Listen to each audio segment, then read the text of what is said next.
Roger. Yo, everybody, what's going on? Welcome to Climbing the Ladder, episode number 14. I'm your host, ChanmanV, and I'm pleased to welcome our new host, or our new addition to our casting team. It's Mark with Quantic CEO Ferraz. How's it going, Mark? It's going great. Thank you very much for having me. Yeah, I'm really excited to have you. Obviously joining me, John, and Ben, Mr. Bitter, hosting this show, because I think you being CEO of a team and founder of a team is going to bring a really cool angle. You're going to have some really good insights into the different topics we'll be talking about on the show. So really good stuff.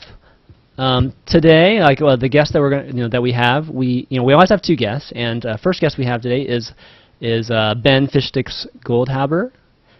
He's the outreach manager at Twitch, and Kevin Knocke. He is everybody knows Kevin obviously from all the IPL cast and the great job he does. But he's also a marketing manager at IPL, and I don't think a lot of people know that, and including myself. I didn't really actually know that until recently too. So hopefully we'll be able to discuss a lot of those things too today. But all right, guys. But I wanted to start. Typically, we start the show by going over kind of misconceptions in the industry, and we're going to do that. But I wanted to.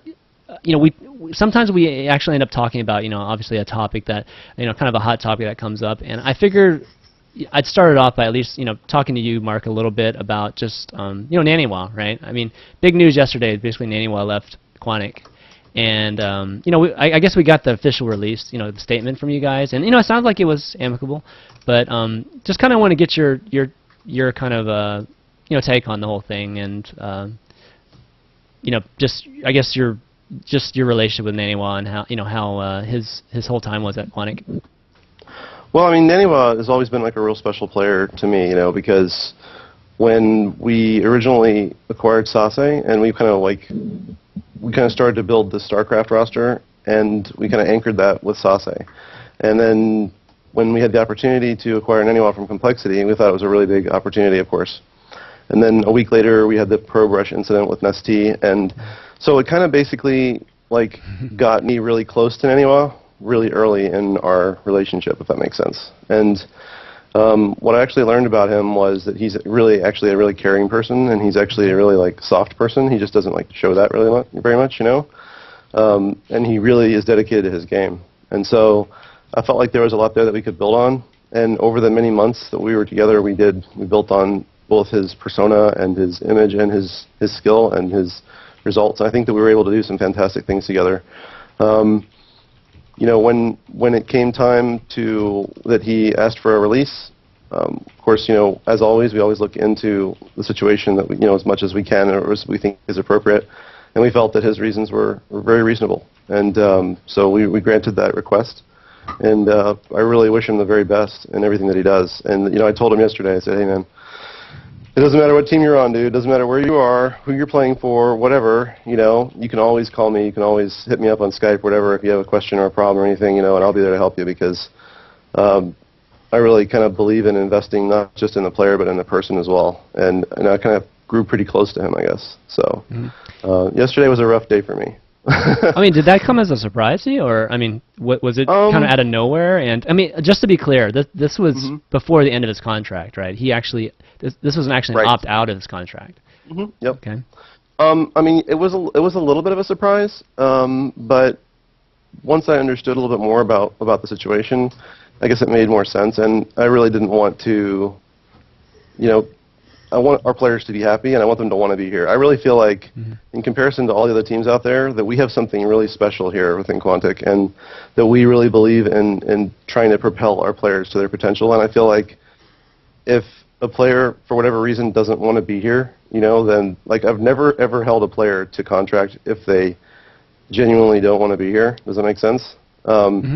Yep. Because of personal reason that's legitimate. That's not to say that any player is just going to come up to me. I know when another team is trying to take a player. I know when these kinds of things are happening, right? But I mean, that's not to say that if somebody just comes up to me and goes, hey, I want to leave, I'm going to be like, okay, Right. But I mean, within reason, I mean, it's kind of like, hey, we want these players to be happy. We know that this is a growing industry, a new space, and we know that a lot of players are still suffering right now. A lot of players don't really make a lot of money.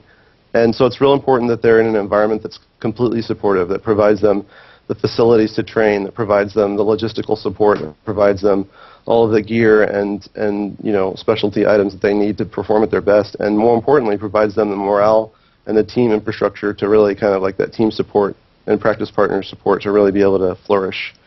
And it's funny because in Korea, the houses over there, people do everything together. They eat together, they play together, they go to the mall together, they go to the movie together, whatever. And I think we're really starting to see that kind of develop as well within our facilities, and I think that that's real special. When a player loses on an online tournament and turns around and says, "I'm sorry, team," like that's the kind of cohesion that I think you need. Even though it's just one player up there on the stage, there's a whole team, there's a whole company supporting that player behind them that really allows them to get there and truly reach that pinnacle of their success. So, yeah. Right. No, that's definitely, I kind of agree with you there. Like, I think, having that team cohesion is something that's a little, kind of missing, obviously, in some of the foreign teams. And, yeah, that sounds good. Well, okay. Anyways, I just kind of want to start off with that and just kind of get, your insight into that. And I think he and Neniwa were a little sad. Yeah. But, yeah. It's okay. He's going to do big things. I think I spoke to him this morning, and he said that he's going to take his time picking his next home. So right. I'm sure he'll choose wisely. Okay, cool. Why don't we kind of jump into that our typical segment where we're talking about misconceptions in the industry, and kind of want to start off with you guys, Kevin and Ben, to see kind of with y'all's experience and obviously Sure. with IPL and casting and doing some marketing management and obviously Ben, you working for Twitch, which is obviously the one of the huge companies right now in esports, just with streaming and everything. Anything out there that you feel like needs to be cleared up that really the community just has wrong right now? I guess, Ben, if you don't mind, I'll jump in. There's two things I think that would be kind of cool to clean up, to clear up as far as misconceptions go.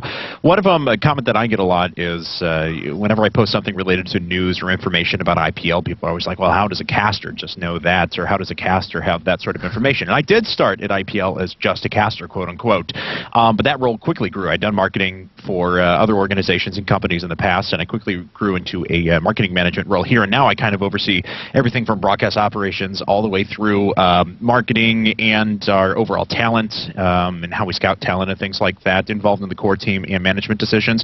I'd say casting is probably about 10% of my responsibilities. And it eats up actually a fair bit of my time that I could be doing a lot of other tasks right now. And I'm actually finding a lot of fun on the business side of things. So casters certainly have other aspirations to things like that. I made a conscious decision not to do the freelance casting thing in lockdown with one organization. But I think it's benefited me in the long run. It's given me a lot of versatile skills that I'll need later on in life. God forbid anything would happen to the esports industry or something like that, and I'd be forced to move on. So I think that's a big misconception. We have a lot more that we do other than just being kind of a public face, and I'll probably discuss that a little bit more when I talk about my history with esports. The other big one is about IPL as a whole. I actually kind of like this misconception, but there's a misconception that we just have, like, we walk around and we open briefcases full of $100 bills and shake them at people, and like that's how we do things in esports. That is not, like, everyone's like, oh yeah, you can fall back on that monolith that is IGN.com. That is as far from the truth as I could ever imagine it to be. I mean, I would love to have like a tenth of the budget that MLG works off of at certain times and things like that. So it's so the big misconception out there is that we're this huge monolith and we're trying to take over esports and we're trying to assimilate it into IGN. That could not be further from the truth. Yeah, I mean, I remember when Dave was on here. I mean, he was trying to explain too that you guys are really like a startup that's just that's kind of a branch off of IGN, right? I mean, you're not necessarily being your budget and your funding isn't quite as high as everybody thinks. Yeah, I mean, we don't have like that, pipeline that directly comes from Rupert Murdoch's pocket to take over the world of esports and video games like some people assume happens. I mean, in fact, IGN is in the process of attempting to spin out of News Corp. That's public information. It's been there for a while. So, yeah, it's certainly quite far from the truth. All right, good deal. How about you, Ben? You got something? Yeah, sure. I mean, anyone who's been a fan of esports for a while, this will be sort of a no-brainer, but I feel like the current generation of esports fans doesn't really understand that esports did not start with StarCraft 2. In fact, there was a time when esports was arguably bigger than it currently is in terms of prize money being doled out, in terms of the scale of events. You had stuff like CPL totally dominating the scene with, many events every single year, giving out hundreds of thousands. Fatality won $150,000 in, getting first place in one tournament. You had stuff like ESWC was much stronger back then, Esports World Cup, WCG was much stronger back then. There's all these organizations and acronyms that today, StarCraft 2 fans and League of Legends fans may not even know about, but there's a period when there was more glamour than we even have today. It's getting back to that point finally, but StarCraft 2 was not the genesis of esports. It was sort of the rebirth of esports after the big crash. I can't really talk from a total 100% perspective because I sort of started just as CPL and Cal and all that stuff was crashing. I started in early 2008, and I actually remember signing up for Cal to play some Quake Wars. And a few months later, the site crashed. I'm like, what's going on? But I've spent a lot of time hanging out with guys like DJ Wheat and the Slasher and listening to them and just absorbing as much as I could, traveling to WCGs early on and before StarCraft 2 and all that, and learning as much as I could. And one thing that I feel the common esports fan today just does not really understand is that there was a point where it was really just as glamorous, just as big as it is right now. And maybe it didn't hit the mainstream media quite as much, but the CGS, Championship Gaming Series, was on television. You had stuff on Spike. You had CPL making it in mainstream magazines and news outlets, just like we're seeing today. So if there's one thing I'd like to clear up to kind of guys who are newer to the scene, think it's all it's growing like this right now. But that's because it went like this, and then all the way down here, and then we're growing again. So I feel like people sort of feel like we're in an invincible state right now. StarCraft 2 and League of Legends have infinite potential for growth. And while I do feel optimistic about esports, it's important to note that things were just as big as they are now, and they took a turn for the worse. And then we just can't rest on our laurels. We can't spend without conscience. And just keep that in mind. Yeah, you mentioned DJ Wheat and Slasher, and those are kind of like the old kind of like the guys that have been around for a long time. And John's actually included in that, so he's definitely talked quite a bit about those days basically, and just having a very cautious outlook on even the future, what's going on right now, and because again, like you said, the industry crashed at one point, right, because of a lot of mistakes, and hopefully we're hoping that a lot of folks, won't make the same mistakes, and it doesn't repeat itself, but instead, just kind of like, continues to grow into that, that huge industry that we're hoping for. On that note, Mark, I'm sure you've got maybe something, maybe to discuss, misconception-wise, or maybe even on that subject. Well, yeah, I think I can add to that. I think that to what Ben said as well. I think that, in particular, I think that Twitch. I think it's arguable to say that we wouldn't have this if it wasn't for Twitch right now. Yeah, I think absolutely. that the advent of micro-broadcasting and their investment not only in the scene but in the technologies and in the community to actually be able to see thousands and thousands of channels available for spectators to watch 24 hours a day, I think has really provided a new directive broadcasting mechanism that allows all sorts of great things to happen that were not necessarily anticipatable. And I think that the brilliancy of that is that before, when we had CPL, when we had CGS, when we had these types of cataclysmic failures in the past, that the broadcast network was such that it was the primary investor, and it was actually in a monopolistic position in a sense, and that just didn't work out. Whereas now, Twitch is not the primary investor. Twitch is the foster, the steward, if you will. And what they've done is actually provide everybody else to flourish on their own, and because it's being driven by the community and the fans themselves, it's actually far more organic than it was before. So I'm glad you said this, Mark, because if I said it, it would sound a lot less credible. Not Twitch just as a whole, but just the advent of live streaming technology, but the fact that we have invested so much into our infrastructure, invested so much into getting better advertisements for our streamers, that definitely feeds into the ecosystem. It's something that wasn't there before. I mean, there was a period when everybody was making fun of Twitch on the internet. I'm sorry, Kevin. Was making fun of them because they were like, what are these guys doing? They're like building their own content distribution network. Are they crazy? Why don't they just use like Edgecast? Why don't they just use whatever, right? And this is like a few years ago, and they're like, what are these just tinkering with technology? Look, Y Combinator company building their own CDN for nothing. But today, that CDN that people like joke about, oh well, it jitters when we have big events, or DreamHack happens and it skips a little bit, or whatever. That CDN provides them pennies on the dollar broadcasting throughput to all over the world, that they never would be able to actually provide the broadcast, like the streaming revenue or any of this stuff that they're doing for all these players.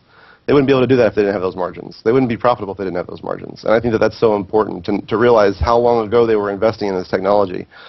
And I'm not trying to like pump on Twitch. I'm just saying, like, yeah, I think that that's a really big reason.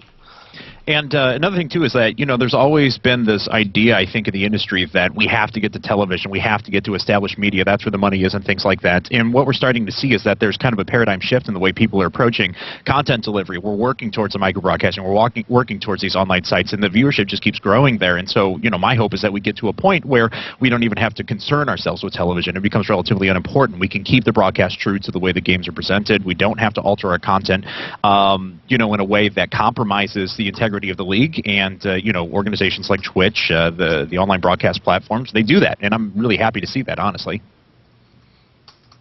Absolutely. Right. Okay. I think I think that's a pretty good segment into maybe going to some of the topics with you, Ben. Especially if we're since we're talking about Twitch.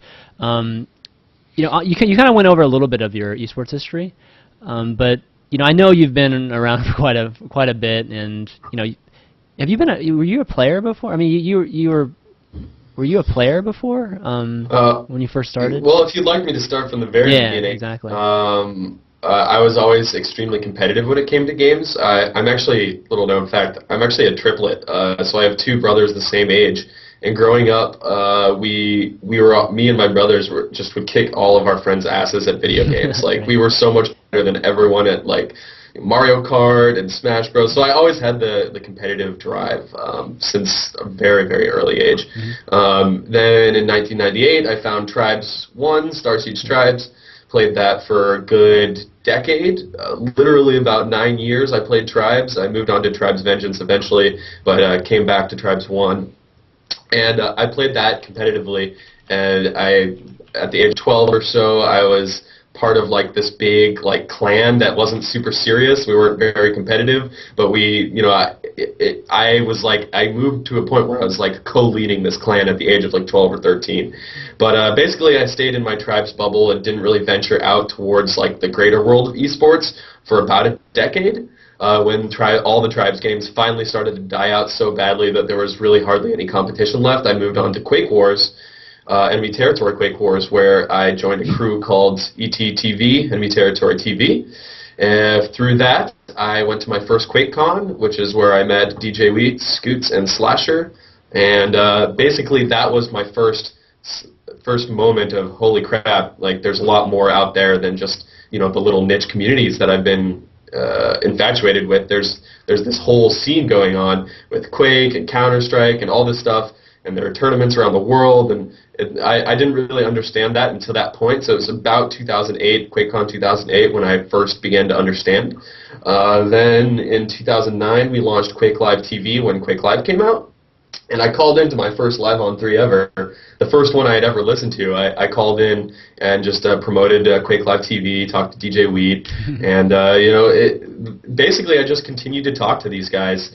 I don't want to like, I do owe a lot to the Live on 3 crew, those three guys specifically, because without them I never really would have been able to meet more people in the industry, understand what was going on in the industry better. So after QuakeCon, I worked with the Live on 3 crew at Devastation, which was a fighting game event. They liked what I did, even though I worked for free and paid my own plane ticket. I was happy to do it. So then next time Live on 3 got a gig, they called me up and said, this time we'll pay you. So I flew out on my own dime, but at least I got a hotel room and like $200 or something for a weekend to do WCG with them. Then the next event I went to was the WCG Grand Finals, where it wasn't Live on 3 paying me, but this time it was WCG itself paid for my flight, hotel room, and I got $800 for a weekend. And that was the first time I really understood. Well, it was the first time I got my hands dirty with like really working with a major esports institution, meeting a lot of people. I met all the guys from esports services, esports agency, WCG. I was working with Slasher to help promote the event to North American audience. And then sort of the rest is history. I was working on a website called Gamescast, which sort of was the first esports stream aggregator that I know of. It was the same guys that I did Enemy Territory TV and Quake Live TV with. We started the Gamescast project, which was essentially it was a website that pulled from Justin TV, Ustream, Own3D, and Livestream. We pulled from their APIs to say whenever this stream, or this stream is online, it'll be pulled into our website. So we essentially created the first esports viewing portal that I know of, and through that. And again, through connections with Slasher, I was introduced to Kevin, my boss. They saw what I'd done with Gamescast TV, and I got hired about 2 weeks later. Yeah. Excellent. Yeah, I mean, that was just about 15 months ago now, or 16. Okay. Yeah, so pretty recent, and obviously, I think a lot of folks that are that do content or just around the community definitely know Ben here. I mean, I'm not sure like obviously the viewers and stuff like are really familiar with Ben, but all of us know Ben really well, and he's been doing a great job at Twitch and helping with marketing and that kind of thing. One thing I wanted to talk to you a little bit about, and I know I've seen interviews obviously where you've talked about the new UI release, which was about a month ago now, maybe just over a month ago. Talk to us a little bit about the UI release, because it kind of got mixed reviews once it came out, right? And I think particularly from the individual channels, I think just really like the color, and really not being able to customize your channel very much, really was the big, I guess, critique that a lot of people were pointing out. But that and the front page. So can you comment a little bit about those two things? Yeah, we got all kinds of mixed reviews when the site was launched. I mean, it's like the new Facebook layout syndrome. Like every time something changes, everyone's like, "Oh my God, it was so much better the way before," even regardless if it really was better the way before or not. So there's always going to be resistance to change, I think. But obviously, we did take a pretty bold stance choosing purple. Yeah. I was not part of the decision at all. But I've got everything from it's horrible to it's okay to I like purple to it's amazing that you guys are trying something new. And I've got a lot from each end of the spectrum. So I'd say reviews have been pretty mixed. In terms of the actual redesign, nothing about the channel pages, the directory, the team pages, anything like that has really changed from the old Twitch. It's mainly just the front page. And the front page was a colossal undertaking because essentially the way our system had to work is we had to basically make the descriptions, create images for our top 200 or so broadcasters to make sure we always had content being featured on the front page. And right now, like for instance, your show is one of like 12 to like 14 weekly scheduled shows that happens on a weekly or every day, every week. So, it was a colossal undertaking to sort of get all of this into our system and be able to promote the best content on Twitch on the front page. But I think we did a pretty good job, and I'm pretty happy with how the front page came out. It doesn't mean there's not room for improvement.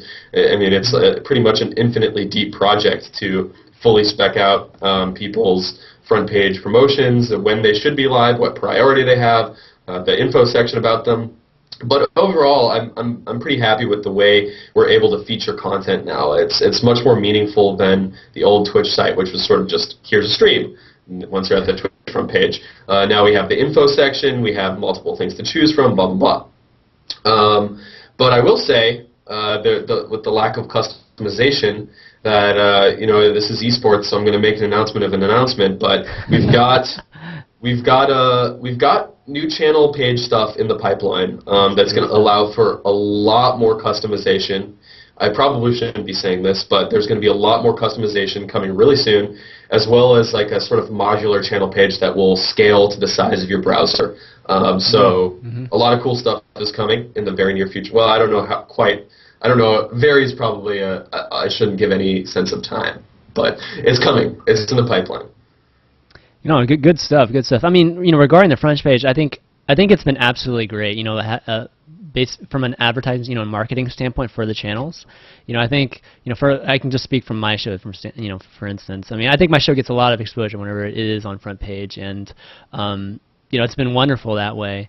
One thing I wanted to ask you about is, right now, I'll just be as transparent as possible. Is that we don't have to pay for that placement right now. Is that something that's going to change in the future? I mean, because you just mentioned there's 14 shows probably on each slot. I don't know, that probably are trying to vie for this very, very valuable real estate, right? And it's kind of logical that would eventually be kind of a pay-for thing. Is that in the works? It is in the works and is in fact already implemented. Okay. With community-oriented stuff and tournaments and leagues and anything that's directly related to esports or just casual gaming content that we think is good, we'll promote. But when it comes to, I think on Sunday, Tryon did an event with Total Biscuit that was on the front page. That type of promotion is going to be paid. If it's like a major brand advertising, like 2K Games or whatever, we do get a lot of paid promotions. So in the future, I mean, we're going to operate on an open market. And if people want to pay for those spots, it's going to happen. It's another way for us to monetize, and that helps us grow. So yes, we do already charge for spots on the front page, and we'll do so in the future. That doesn't mean that we're going to stop promoting community-oriented stuff, but for instance, if there is a paid promotion during your show, sorry, dude, you're going to get bumped a slot. Right. No, it makes sense. Makes sense. You guys have any comments? Obviously, whenever we're doing these topics, that are angled towards either Ben or Kevin, it's meant to be a very open discussion. So, I just kind of want to see, Mark, you have any comments on any of that, or? Well, I think that I know that personally, my organization-wise, I mean, I know that there is a new promotion structure for the front page as far as promotion at Twitch TV, and there's some new requirements around images and stuff like that. For streamers and how to actually use that promotion system. I don't know if Ben can go into that now, or if there's actually a documented place that we can go and visit about how we're supposed to interact with that promotion engine. But that's something I know that we're very interested in. Obviously, getting access to that front page from a promotional perspective is very important. And being a Twitch-sponsored team, of course, we'd like to do that, but we don't really know how, I guess, has been the issue. Yeah, well, we basically have a promotion team, which includes myself, a marketing manager, our content editor, and our social media manager. And it's up to our content editor's discretion to sort of decide who goes in there. But basically, you just need to shoot us an email before anything big happens, and we will try to get you on there. Another thing we do for just pro gamers streaming, if you're a top pro gamer on Twitch that gets a lot of viewers, we'll put you into what we call the backfill calendar. So essentially, whenever you're live, you will be slotted into the front page with a lower priority than, for instance, a scheduled show like this one. Yeah, I mean, one comment about the kind of let me actually just bring let me bring up the actual Twitch front really briefly so that folks know what we're talking about, because some folks haven't actually seen the Twitch front page, which I don't know where they've been for a while, because Twitch is obviously a huge part of our community. Let me bring this up. The comment I was going to make has to do with sorry, let me get rid of this. Has to do with the banner. Kind of like what you said.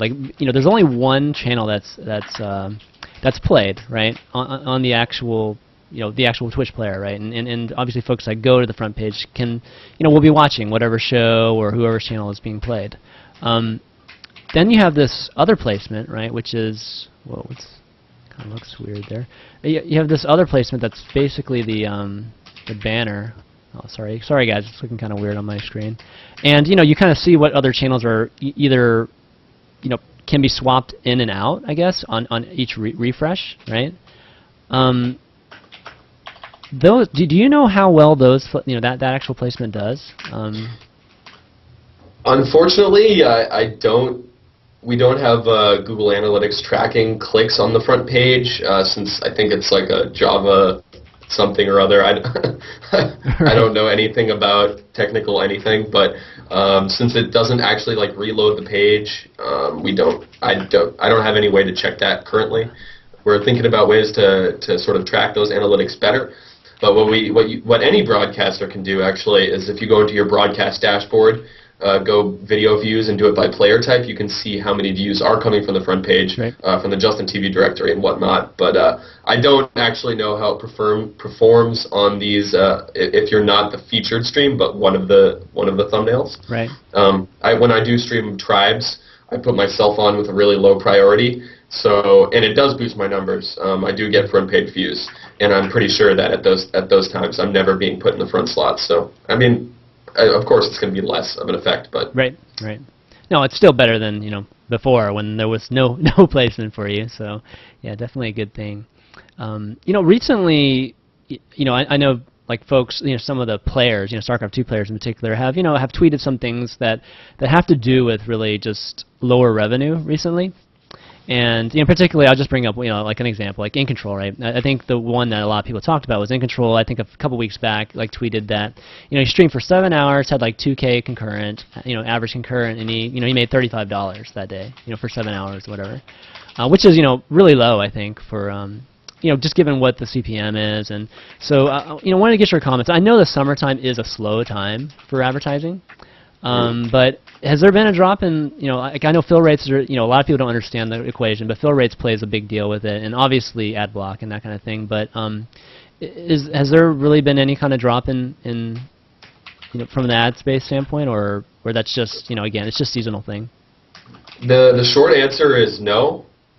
There hasn't been an unusual drop in anything. What I will say is that there are so many factors that you need to take into account in this particular situation. For instance, I'm just going to start throwing them out. In Control is one of the people that shows up on the front page whenever he's live.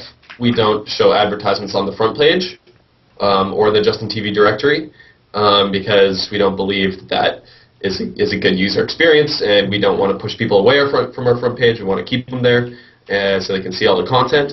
So a lot of In Control, and actually both Idra, I know Idra was tweeting about it too, have a crap ton of views from the front page, and they're probably not aware of the fact that they're not getting advertisements there, or they're not going to the broadcast dashboard and checking how many of those views did actually come from the front page or directory.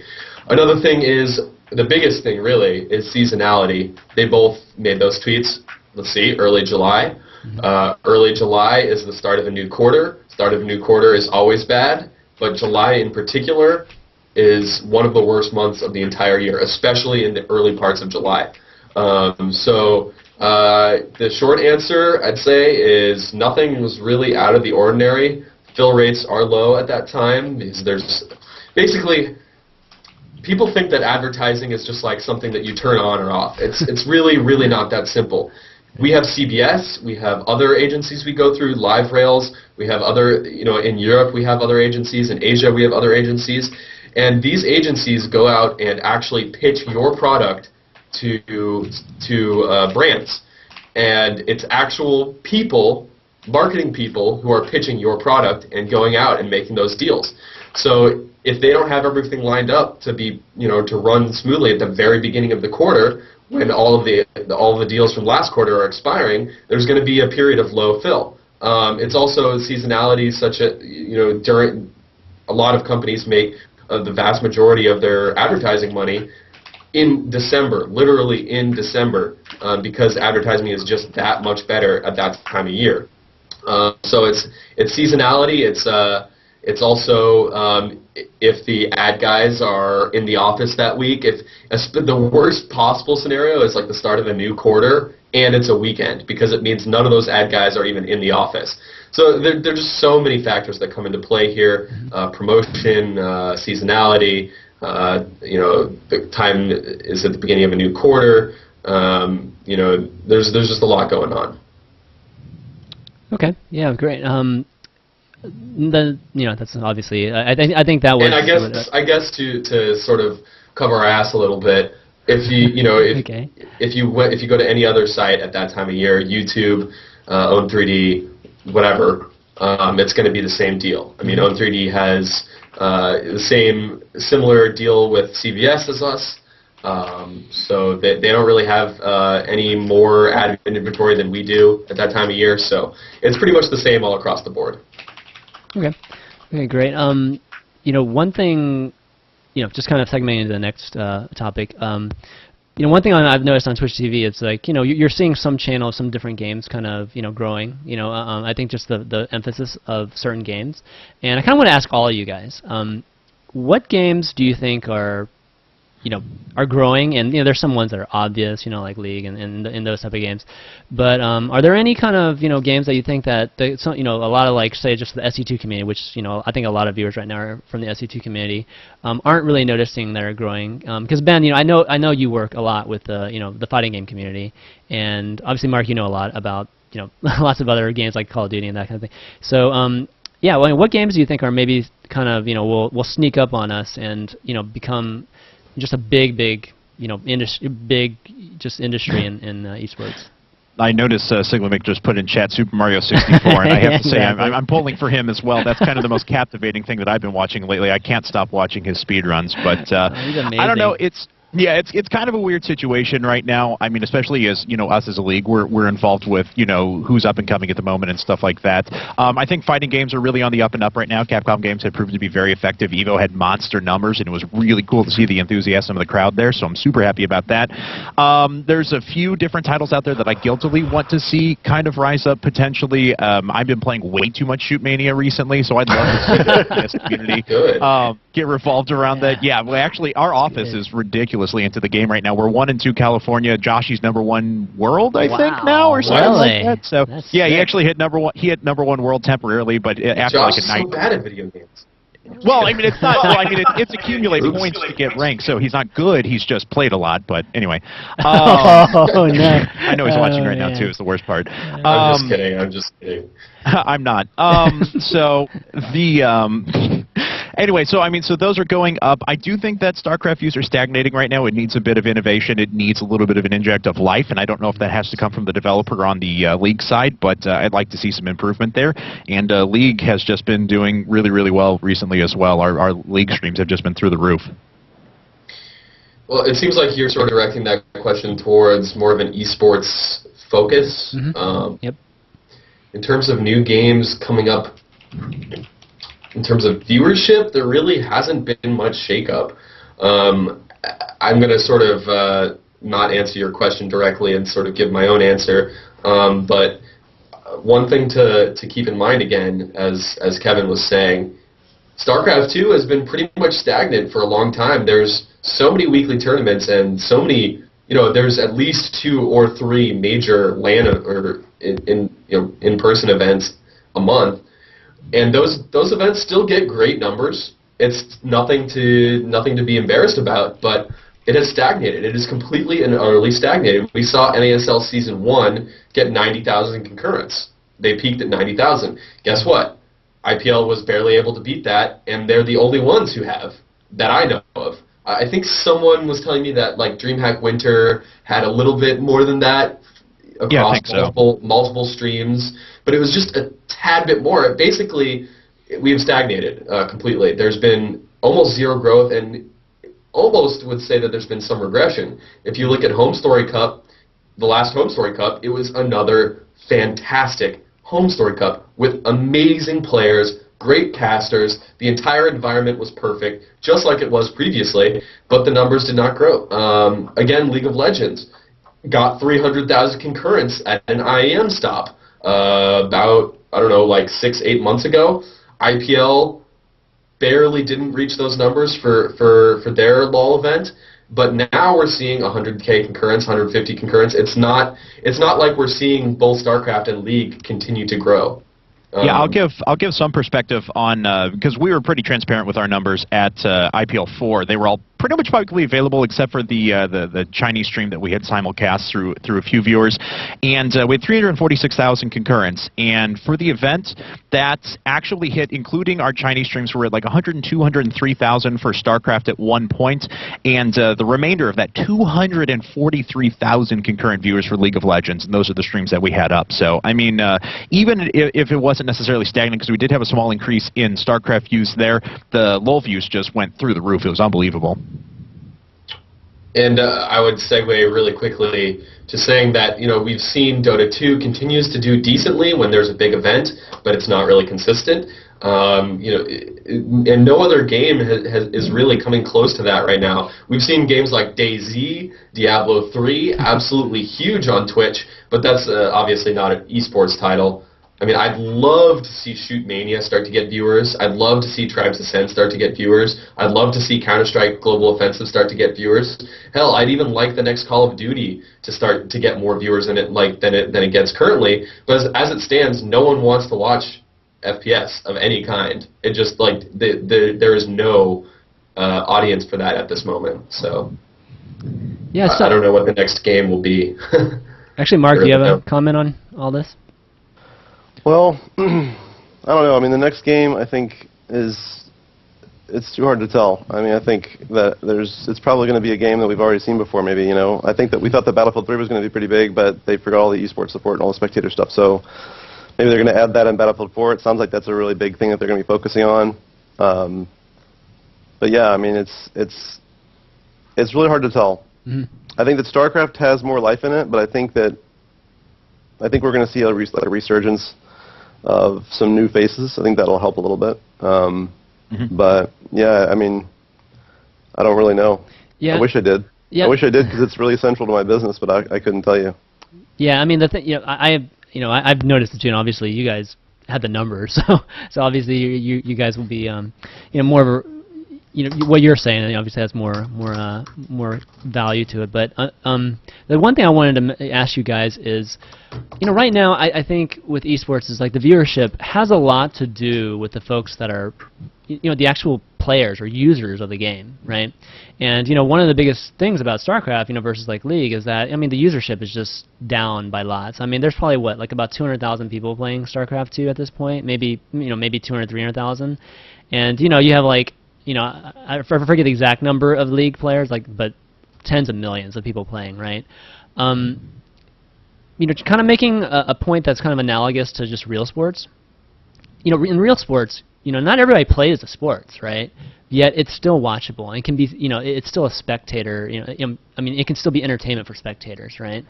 Do you think we are super far from that in esports? I mean, will the viewership always depend upon folks that are actually playing the game?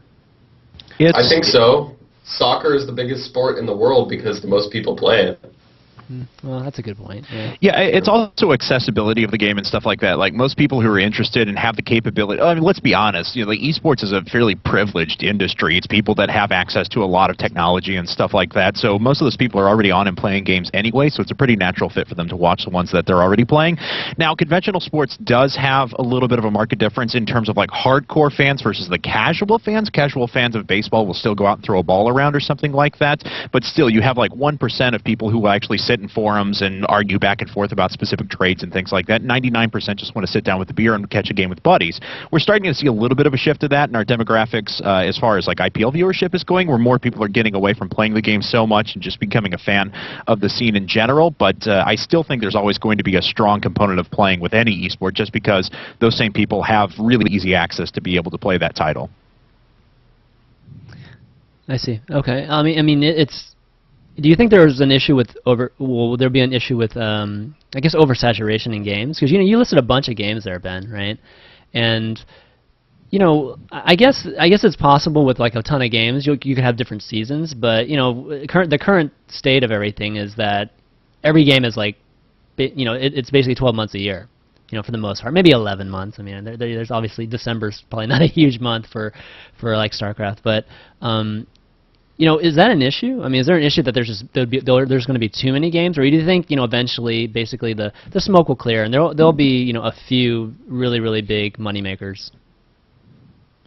I think right now it's going to drift towards more stable titles as time goes along, especially with the way that a lot of developers have been moving to free-to-play titles, something that they can develop over a long period of time and continue to monetize over the length of the game rather than just retail copies, and then that's kind of it. So I think with that, we're going to start seeing a little more stability, but I think there's going to be eventually, like right now, it feels like there's a big grab. A lot of people are like, oh, okay, esports it's back on the increase again. We got to get a title together that's going to be able to take advantage of that. I mean, in our talks with a lot of developers and publishers, it's kind of the way it seems like it's going.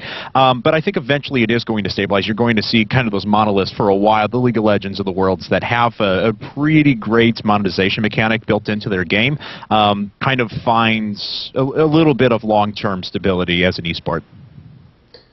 Yeah, Kevin brings up some good points. You know, with at E3 this year, esports was essentially a buzzword. Everyone was saying it. Everyone is still saying it for the upcoming FPSs of the world. Everyone's thinking about esports now. And I definitely don't think that there can be all these games in esports. I mean, it's so great that mainstream gaming media is taking notice, and that now publishers and developers are taking notice of what esports can offer. And I think there's definitely room for another good FPS, another good 1v1 FPS, another good team-based FPS, whatever those are going to be, and potentially even another RTS. But if you look at it in the long term, I sort of fear a potential bubble. Just to throw it out there, like as a hypothetical, Ubisoft is investing so much into Shoot Mania esports, doing events around the world, making a really good spectator client, making demo systems, supporting the community. And what if the game sells 100,000 copies and doesn't sell another one for a year? What is Ubisoft going to think? Oh, esports is a joke, we're never going to invest in this again. And then what is EA going to think when they see Ubisoft fail with it? So I think that there's definitely room for more games right now, but the sort of fad that all these developers are jumping onto, it's a little dangerous, especially with all the free-to-play games. I mean, the model that Riot pioneered with having the free-to-play game, investing heavily with your earnings from free-to-play into the esports scene, promoting the esports scene via your game client, via your community members, and totally integrating esports into the model was brilliant for them.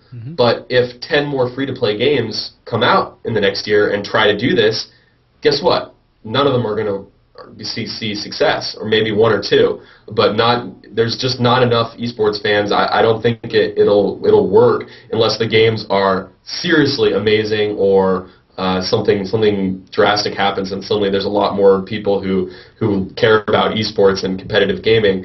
I fear that there are signs right now of some sort of mini bubble within esports popping, with all the developers just sort of jumping on the bandwagon. I see. Yeah, I mean, it's kind of interesting to see. Did you guys end up checking out the new UI that Blizzard's that 1.5 patch? I haven't seen it yet, actually. Okay, it's kind of interesting. I feel like that's like the first step for them to kind of start, maybe getting towards, kind of going towards that direction, or at least potentially marketing some on Battle.net. So Mark, I kind of want to get your view on, you mentioned that it's like a big part of your business, right? StarCraft 2, obviously, right? Have you considered basically diving into other teams because of this? Obviously this kind of this difference in viewership, and I mean it's kind of obvious that the league right now is way more popular from a viewer standpoint. Yeah, I mean I kind of want to get your thoughts on that. I mean, do you feel like StarCraft 2 will stick it out, or do you think it's probably good to hedge your bets? StarCraft 2 is going anywhere. I mean, I think that the ship has left the harbor, but it's going to be out to sea for a long time. So I don't think it's going anywhere. I think it's just a matter of I think it's really difficult to enter in StarCraft 2 right now, if that makes sense, as a team.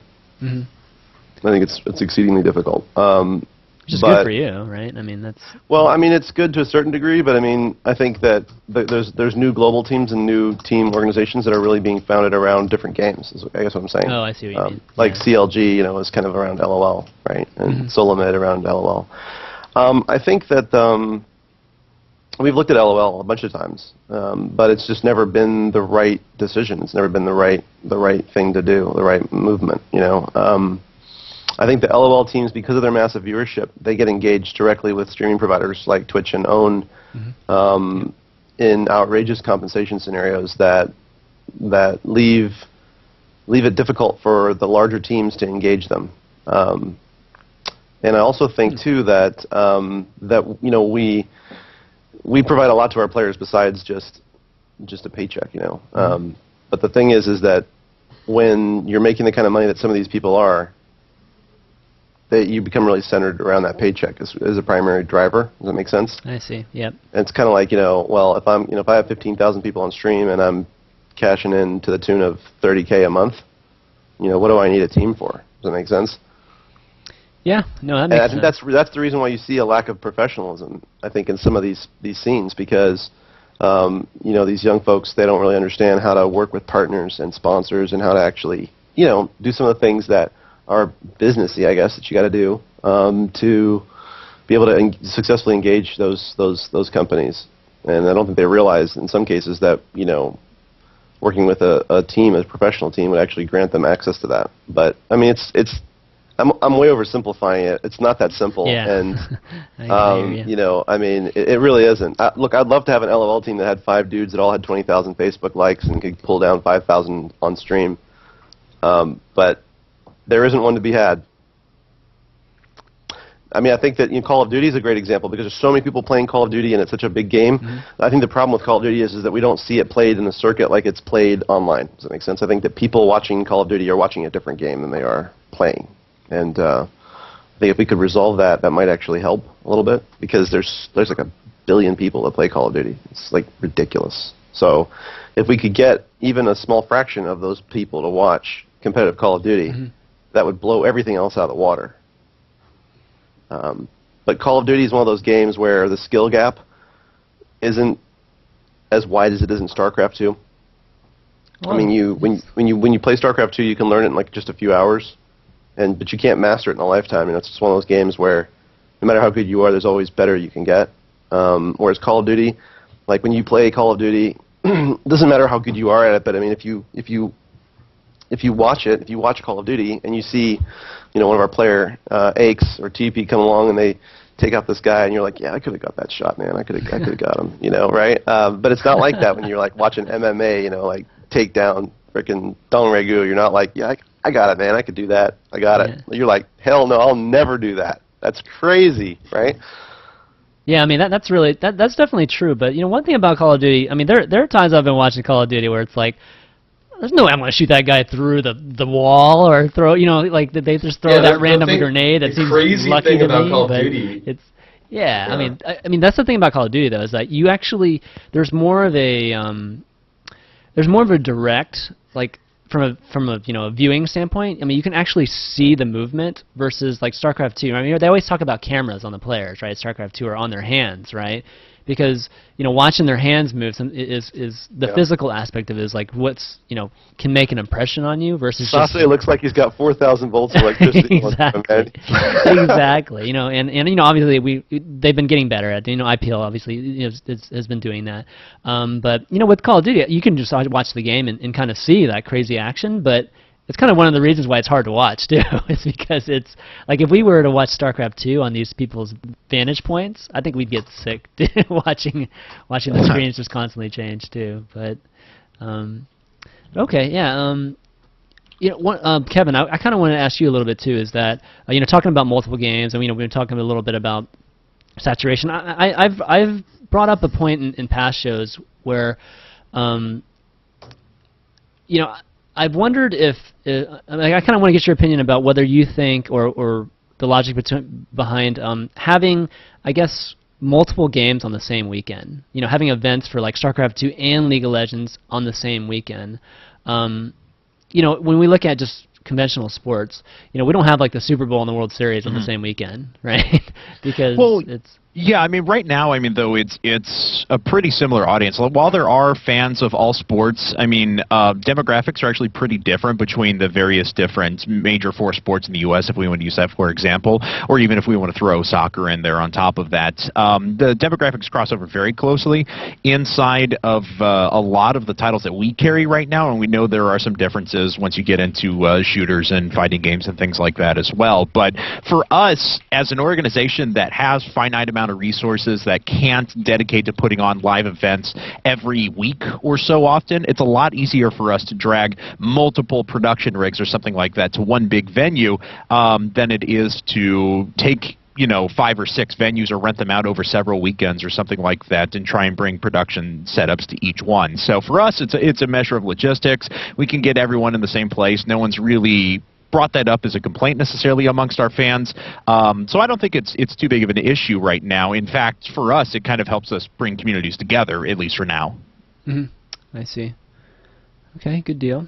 So yeah, I mean, I know. So Kevin, you got to go in a little bit here. So why don't we? About 40 minutes or so. Patch 1.5 came out today, so we have to test this out to make sure we actually have a stream tonight. Of course. So hey, my camera went up.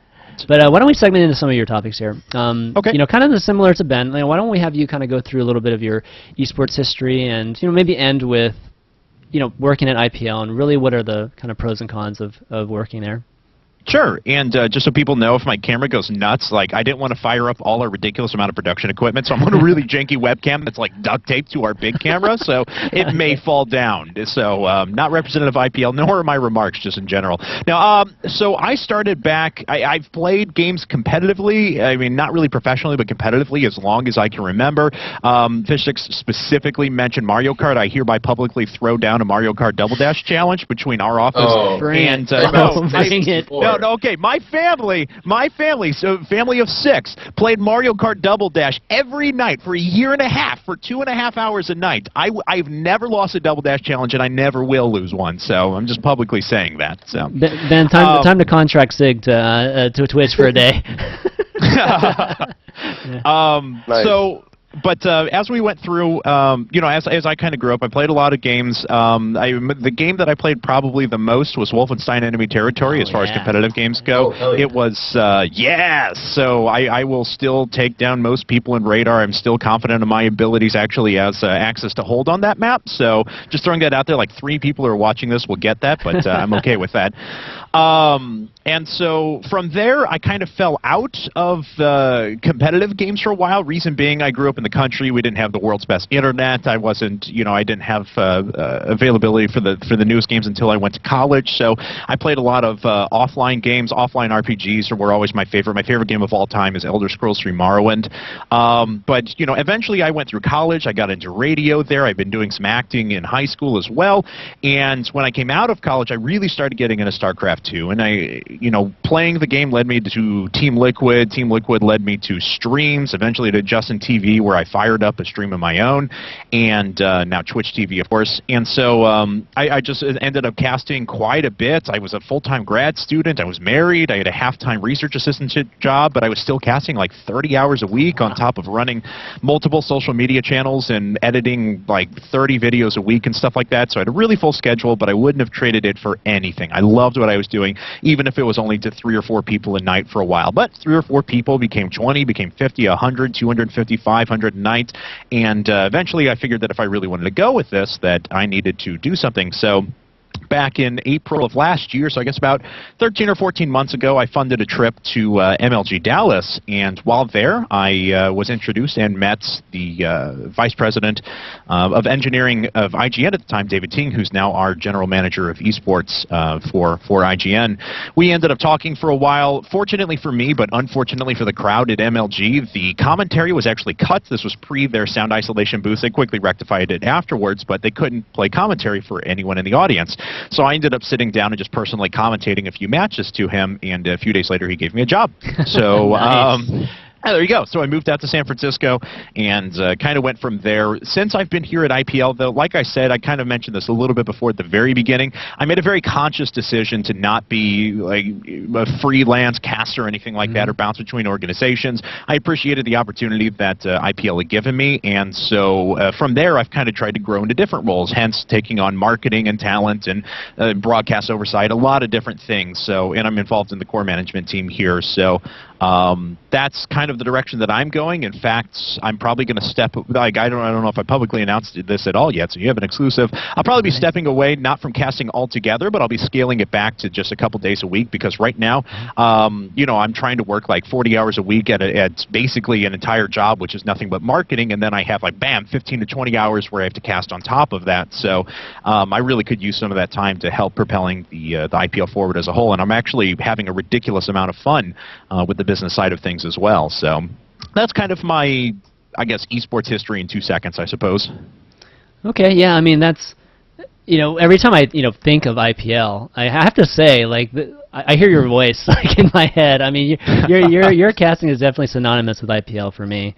So, you know, hopefully you'll continue casting, but obviously, you know, cutting back. I mean, I definitely know what you mean. I mean, the business side of things is definitely a lot of fun too. So I mean, it's kind of great to hear that you're, you know, starting to appreciate that side of the business. One thing I wanted to ask you too is, like, kind of talk about the pros and cons of not being a freelance caster. Like, what are the cons? You know, obviously the pros are working for a big organization, and, you know, you're getting to kind of wear some more hats, right, and get a lot of experience in other segments or other things in the industry. But talk to me a little bit about cons. Like is there anything that you regret, that you wish you might have done, or that you could have done if you weren't just committed to a single organization? In my opinion, the cons are vastly overweighed by the pros. Like, the cons are very superficial to me. Like, if I had done the freelance thing, I probably could have built my personal brand better. I mean, I think it's cool that people knew who I am and stuff like that. I'm very flattered when people want to come up and talk and things along those lines, or when someone stops me on the street. But, like, I mean, I suppose that if I was doing nothing but just giant events for multiple different organizations, my personal brand would have been built a little bit more. But that's not as important to me, because I feel like I'm built something stronger and I have something a little more stable here with IGN. So that's what's really important to me, and being able to kind of grow personally, because, you know, I love what I'm doing now. Who knows, maybe if tomorrow the world of esports were to suddenly crash and nothing would exist anymore, I may do something talent related, you know, whether it's sports broadcasting or hosting a radio show or something like that. But I'm finding that I really do have a love for other aspects of the industry, and I kind of envision myself eventually, I guess, as being like a Mr. Che of the West. I mean, everyone, you know, kind of knows him for he is a caster. He's a great caster. I have a lot to learn from him, but he's also heavily involved in the administration of GSL in general. So, I mean, that's kind of what I see myself doing eventually.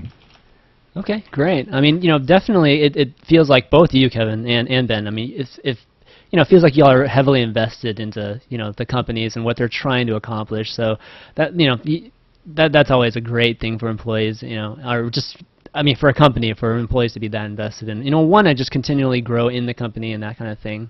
You know, kind of along the same note, like Mark, I kind of want to ask you about, you know, as a team owner, I know a lot of teams have just been starting to pick up casters also, and I kind of wanted to get your, you know, like kind of your view on that, or why teams are doing that. Well, I mean, I think that there's you know, there's always been the cliche that the casters are bigger than the players kind of thing. I think that in some cases that's certainly true, but I think that there is a couple different models. There's a couple different business models for running a team, right? And I think one of those business models is media focused, and of course part of our business is media focused. So obviously, if we want people to watch our media, it's important that we're engaged with people who are prominent and familiar to them. Okay, yeah, good answer. Good deal. Okay, continue with Kevin. What's the toughest challenge you've faced in esports, you know, to date? The toughest challenges have been kind of fighting preconceived notions of what we are as an industry and things like that and what we're setting out to accomplish. You know, I mean, there's definitely the group of people that wants esports to remain kind of this small, focused, hardcore group of fans and things like that. We have a very different goal. We strive to make gaming an honest-to-God career for someone who wants, like, we hate the fact that we hear, you know, some players, they work a 9-to-5 job and they have to fit in gaming whenever they can in order to continue moving forward. Like, we want to make that an honest career choice. So we've been trying to open up with big prize pools, and we're trying to put a lot of money into our daily events and stuff like that so that people can continue to be rewarded to keep playing games as a career. So but to do that, you have to expand the scene. You have to get new fans, and you have to market to audiences that aren't necessarily esports fans right now, but we think this could really strike well with them. You have to attract those sorts of advertisers and sponsors that are willing to be invested in those. And to some, that's perceived as selling out. And I don't necessarily agree with that, because I want gaming to be a sustainable ecosystem as long as I'm around. That's the mark that I want to leave on esports, is to feel like I really had a hand in creating a sustainable industry around competitive gaming. So that's kind of the hardest thing to fight, is just the ideas within the community itself, the people who don't want esports to get any bigger because they like their small little community. And it's certainly a valid opinion, and I don't want to take anything away from it, but I just wholeheartedly disagree. So that's probably the hardest thing to deal with. Personally, it was finding what I want to do in life. You know, I thought I was going to be just a dedicated caster, but now I'm finding so much love in other things. So it's kind of just splitting what I personally have as goals in life, but I think that's pretty much it. Okay, yeah, good deal. Yeah, I think that last one a lot of people, you know, struggle with, you know, trying to figure out exactly what they should be doing in life. I think, you know, I want to just chime in on that real quick. Sure. There was an article in Business Insider yesterday or the day before featuring one of our players, Illusion, Chris Lee, and he actually he was talking about balancing school. He was talking about just kind of being a pro player at as young of an age as he is, and what he had aspired to do, you know, with his career in esports. And I think the interesting part to me was looking at this from the vantage point of a 16-year-old pro StarCraft player. He looks at this and he says, for him, there's like no question. Like, you know, there was a question for like Kevin, like he kind of like has made this what it is, right? But like for Chris Lee, it's kind of like in his mind, he is going to have a career in esports, right? Like, it's just a given for him. Does that make sense? It's kind of like growing up in an environment where there was no internet. Awesome. You know what I mean, right? And one of the persons who was reading the article actually posted in the comments, they go, how pathetic. This kid wants to be 30 years old still and playing video games for money. What a joke. And I just wanted to say, you know, back to that guy, maybe he's pathetic, because he doesn't realize these are entertainers. These are professional entertainers, professional athletes. And to be 16 and to want to be a professional esports player as a career, in my view, is no different than being an Olympian on TV every night this week. I agree. Yeah, I mean, everybody right now in the industry, you know, the industry is getting bigger, and, you know, by no means is it big. I mean, it's still way in its infantile state, so I almost consider everything that's going on still, you know, everybody's still being pioneers, like, in this industry, right? And, absolutely. And Chris, I know Chris too, and Chris is so mature for his age. It's actually pretty crazy. You know, when you talk to him, you'll never know that this kid is a, you know, 16-year-old high school student. You know, the way he thinks about things, the way he actually and his parents make decisions are, I think, models for how, you know, young players and their parents should deal with, you know, esports and being successful. So I want to just point out here, though, quick, Chris. Somebody just posted in the chat, most people would kill to play games for a living, right? And I just want to set this, like, so, I want to say this so clear that everybody understands, okay? These kids, these adults that are playing these games for a living, this is not fun. They are working very, very, very hard. They have demanding schedules, travel that would kill almost anybody who's an average person. And they have to perform on stage in front of thousands of people, in cameras in their faces. They have to work hard every single day. This 16-year-old kid is working his butt off. Yes, it's doing what he loves, but if you do anything that you love as much as these guys do, it becomes a job. And I kind of want to add on that as well. I mean, a lot of people would like, man, I'm not calling out anyone in particular when I say this, but, you know, I get a lot of responses as to, you know, how did you get your start? How did you get involved in casting? How did you get involved with an organization?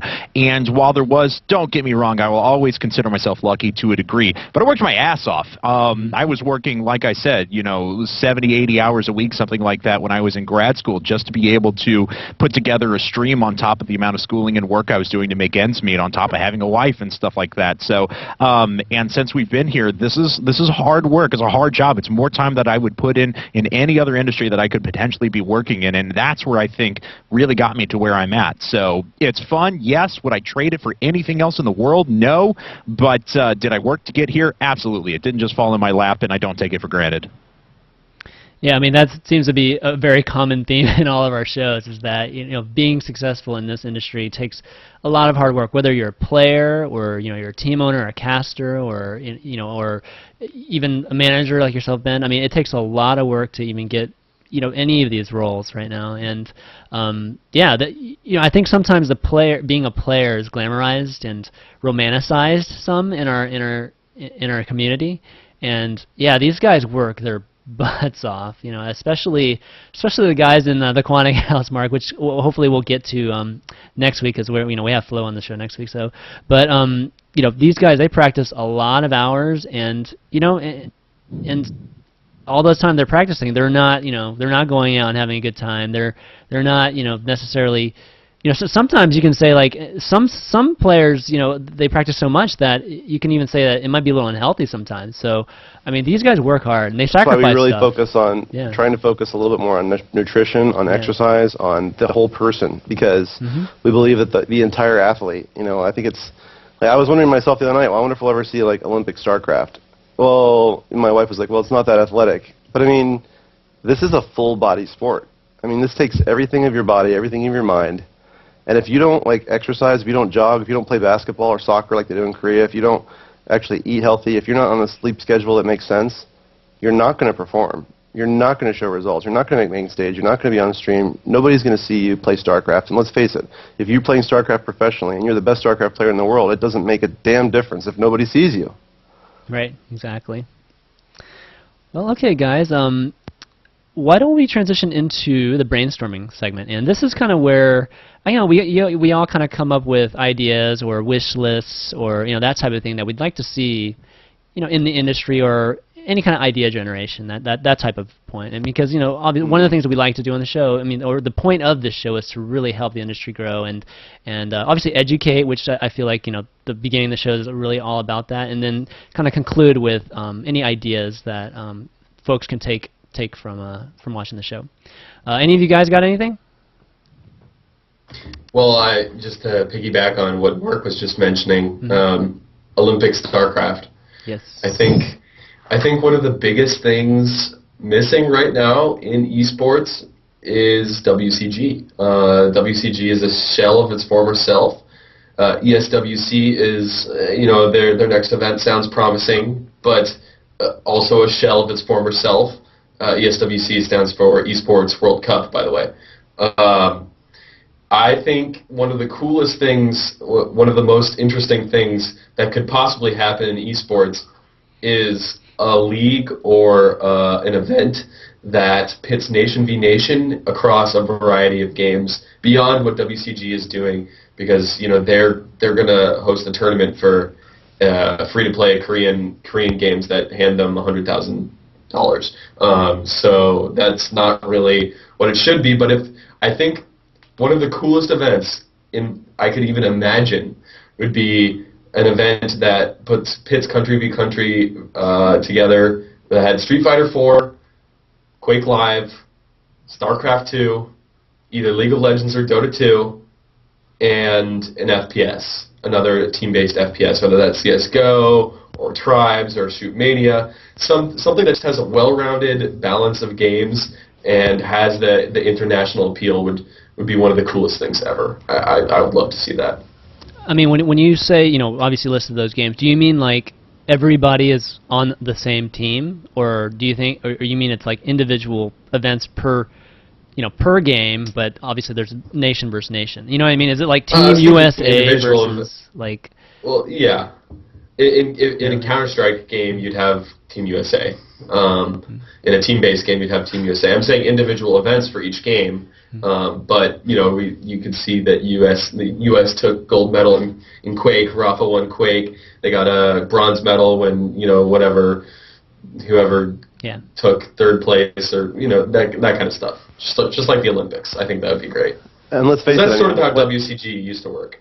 What is it about the Olympics that suckers you in, right? I mean, like, they literally can spend like 15 minutes before the event starts doing like some player profile about this 16-year-old girl who's from Colorado who her parents wouldn't move her to California to learn how to swim, and everybody was criticizing them, and this whole like story about this personality, like, yeah, I mean, like, why don't we have that? That's my wish list. Why don't we have that? Why don't we have stuff like, okay, wait, Kevin, okay, I give it to you, Kevin, IPL does that, but they're the only one.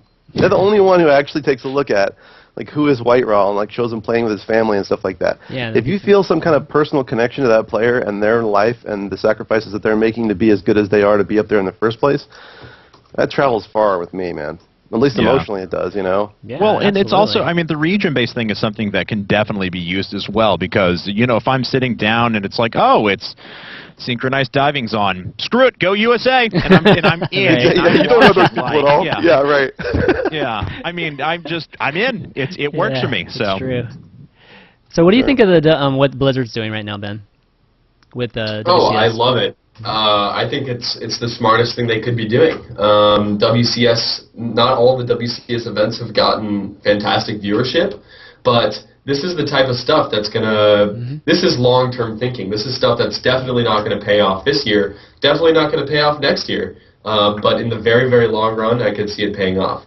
They're investing a ton of money. And another thing, I've actually dealt with each individual WCS personally. The organizers have been across the board very professional. They've had good streams. They've had good sponsorships. Each has acted as sort of an independent entity under the WCS title. So I think they're doing a lot of things very right with the World Championship Series. And while the numbers haven't been huge for most of them, there have been decent numbers for like the Nordic finals and the Korean qualifiers as well. But I think once it gets to the grand finals and you see, these guys qualified from Sweden, Finland, Norway. We have German players, we have American players, Canadian players, Korean players, Chinese players.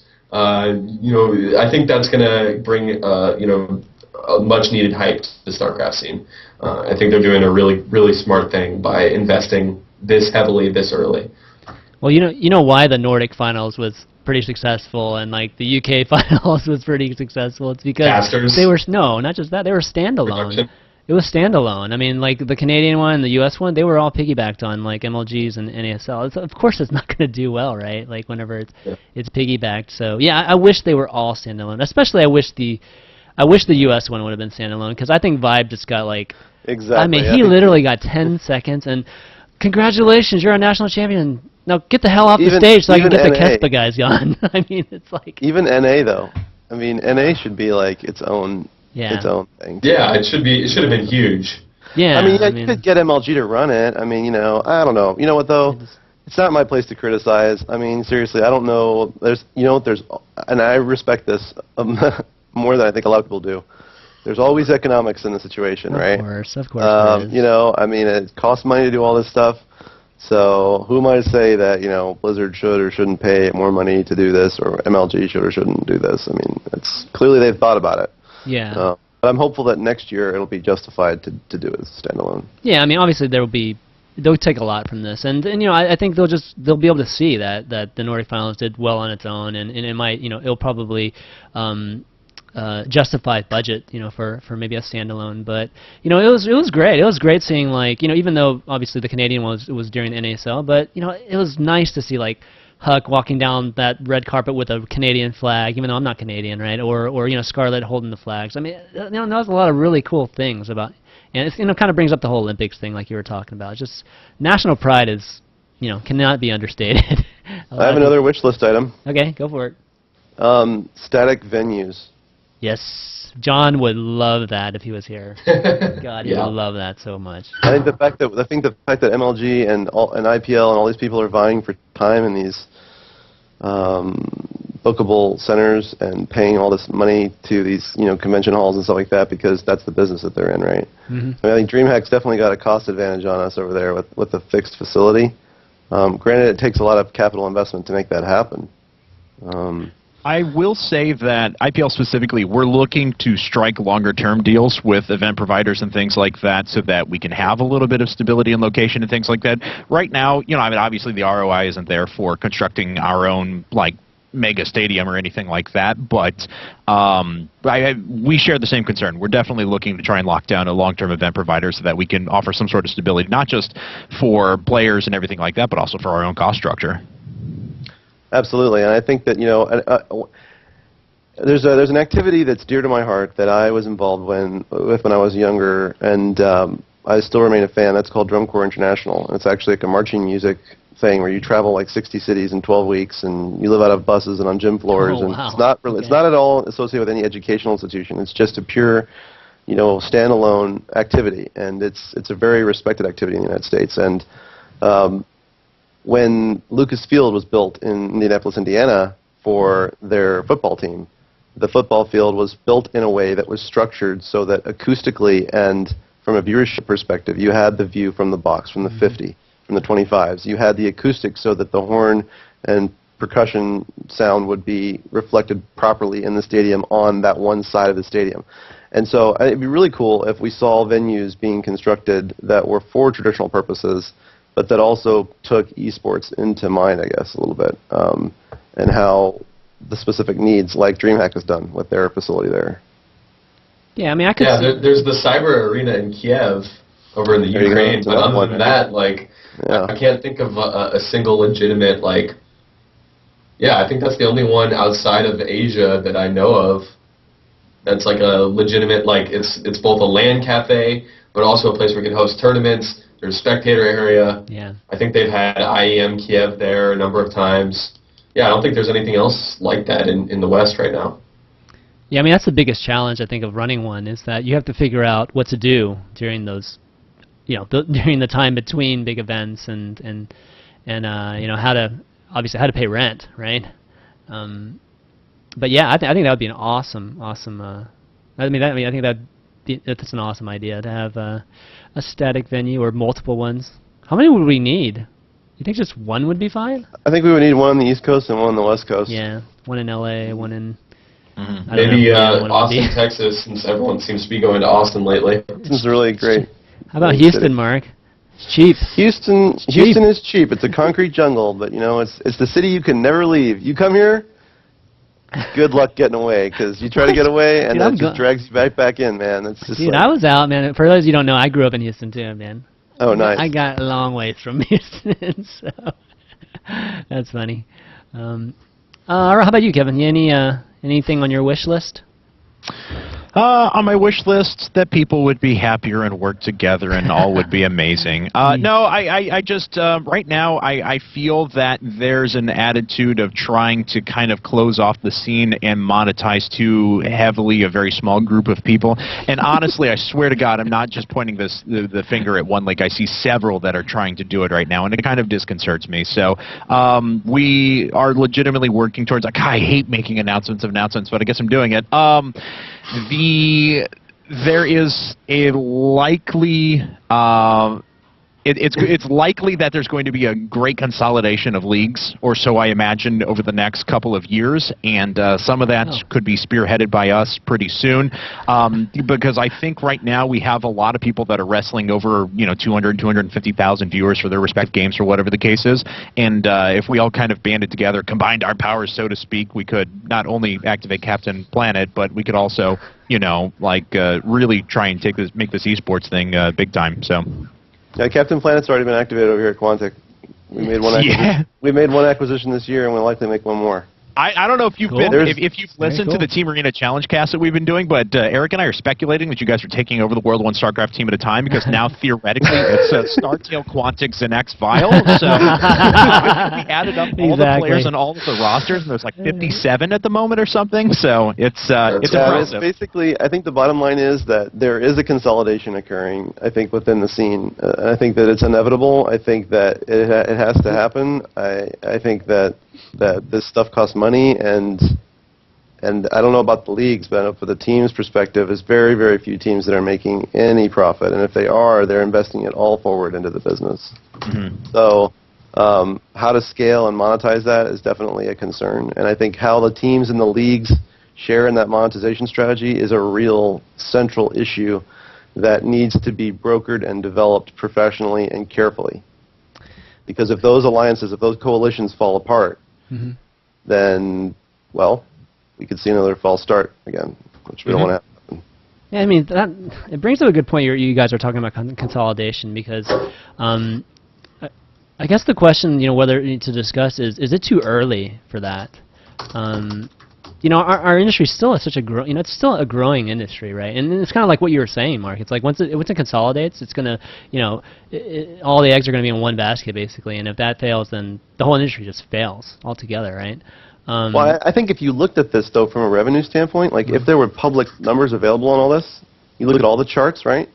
You'd see that the numbers are very weighted already within one or two entities in each sector. Yeah, that's probably true. So there is already a team or teams that are, receiving a disproportionate amount of the revenue available. There's already a league or leagues that are receiving a disproportionate amount of the revenue available. But that doesn't mean it's right. I mean, no, I understand that, but I mean, from a traditional capitalist business perspective, it's in their best interest to try to keep it that way, right? Oh, sure, but there's an entire ecosystem that needs to be considered, right? So we all need to look at this. Exactly. Okay, well, how do we make sure? Because if they kill off that entire ecosystem, that's no good for them either, right? Right. No, that's kind of the point. Like I'm trying to make is that if you can take over like 90% of the pie, but you could have just grown it and only had like 25% of it, and you're making more money than what you're doing right now, right?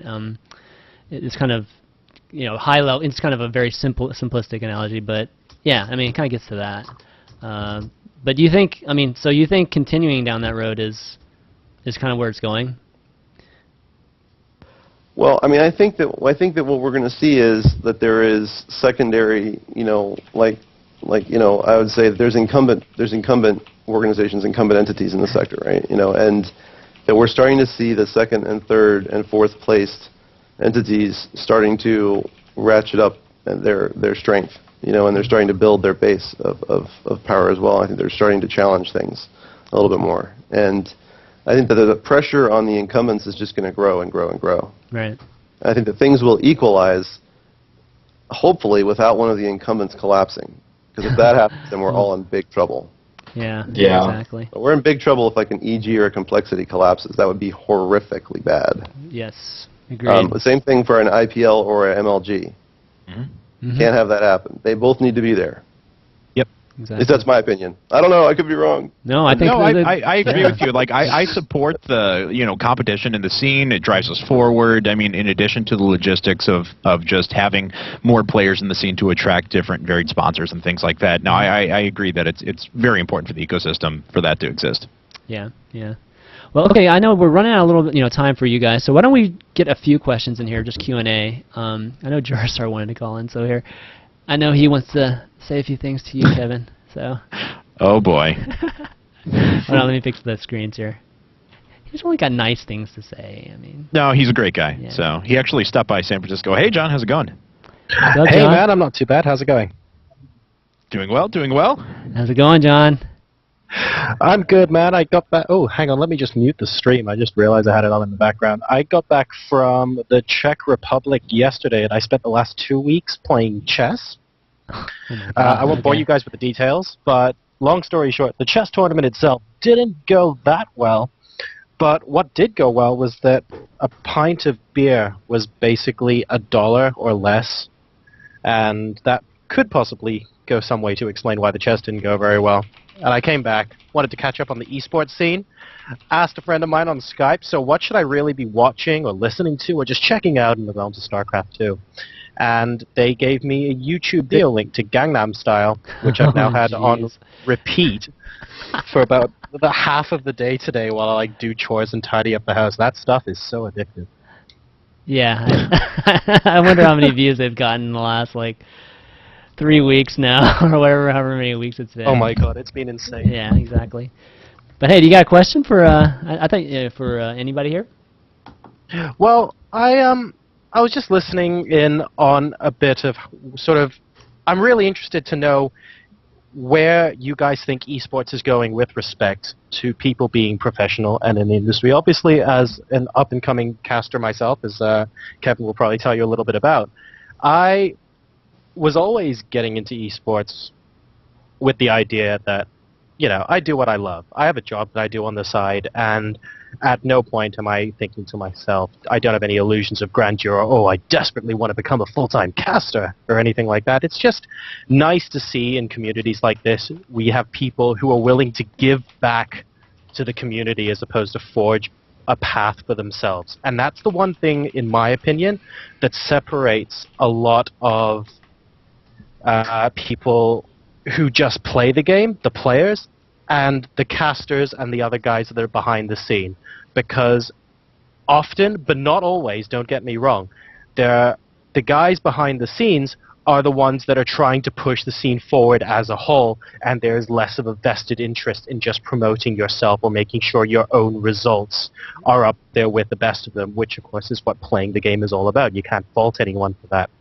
And my question to everybody here is what you guys think makes the difference between someone who is just in the scene to cast, or someone who wants to organize a tournament, or anything along those lines. Someone who comes in, wants to be recognized for something and leaves, and someone who stays in the scene, constantly fosters other people, helps them get to where they want to be, brings new people in, and really keeps the community thriving. Examples of this, DJ Wheat, Kevin Knocke's here in the call with us. I mean, to be honest, all of you guys, I've heard of some fantastic stories about all of you guys and just many more in the community who really do, I would say, make up the core and try and bring new people in. What's the difference between those people and the ones that are just in there for the sake of it?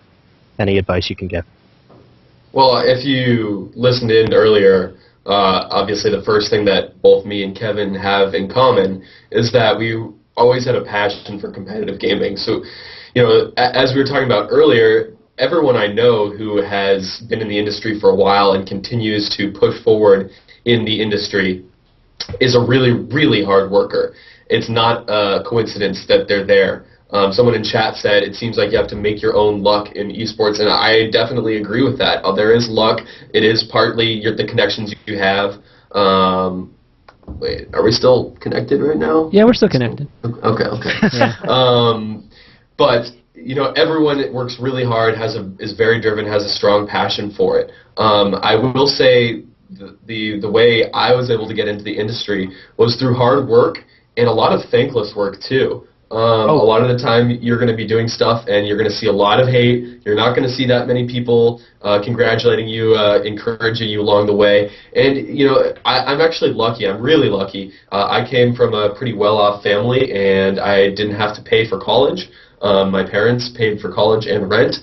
So during my college years, I used the extra money I had to travel to events on my own dime and volunteer for guys like Live on 3. That was the only way I got noticed. Before then I was casting online, I was organizing, I was doing promotion for my casting crew, but it wasn't until I really went out to the events and proved in person to these guys' faces that I was there to work really hard. I was humble. I didn't have a huge ego about it. And I was extremely dedicated. So I would say if you're looking to take it beyond just a hobby, you're going to have to, A, be able to send yourself to a few events to start out with to make the connections you need to make. B, have enough free time to invest just a ton, pour a ton into helping others. You're not going to be able to just come off the street and be like, I want to create a new website. I want to create a new product. I want to create a new league. I want to create a new team. No, you're going to have to volunteer for Quantic. You're going to have to volunteer for DreamHack or MLG or whatever to get your name out there, and you're going to have to work your balls off to make sure that they have a good impression of you.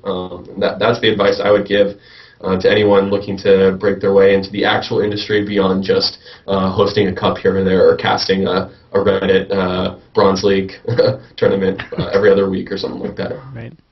I want to just comment real quick on John's question. Sorry, Kevin. No, go ahead. I want to say that I am honored to be on the first esports show that I've ever been on where we didn't have a single usage of any outrageously foul, vulgar, or slanderous language. Because while I am a big proponent of free speech and I've been known to cuss like a sailor, in my own regard at times, certainly, I was watching another show that is an esports show, and there was a thing where a certain individual in that show was using a lot of foul language, and my wife said, "Hey, you should turn that off, right? Because our 3 kids are here, a 3-year-old kid, right?"